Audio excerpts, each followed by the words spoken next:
The only reason why is I remember the catch that he made for the Browns' first ever win in 1999 against Gerard Cherry and the New Orleans Saints. And I remember I was in the basement in the house there on Shawnee Road, on Copus Road in Shawnee, and I went nuts. And at the time, he was my favorite wide receiver when the Browns came back.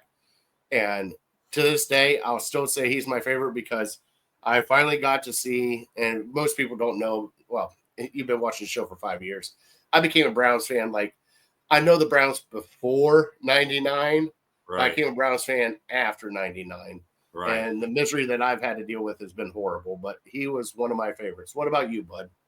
You know, I actually thought about that top three a little bit. And I was thinking back from my childhood, when I first started watching the Cleveland Browns back in the late 80s, when I really started, really paying attention to Cleveland. My grandmother, of all people, God bless her soul, God bless her heart.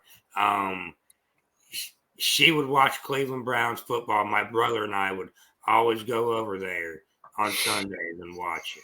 And I remember that was a fond memory.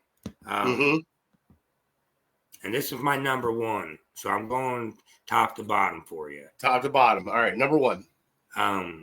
Webster Slaughter. Oh, there we go.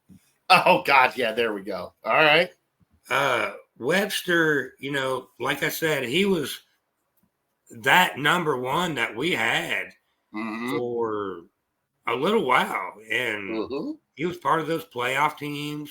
He was there with Bernie. I mean, he was there when that was probably the most sentimental time for myself being a Cleveland Browns fan because of my grandmother.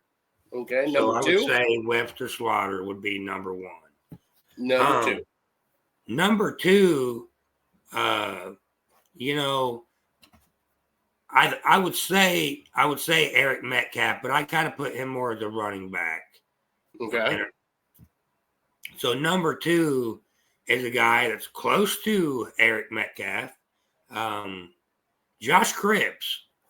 That is true. All right. Josh Cribbs was one of those guys that brought excitement to the kick return team, brought excitement to the team, and he was a momentum changer for the team.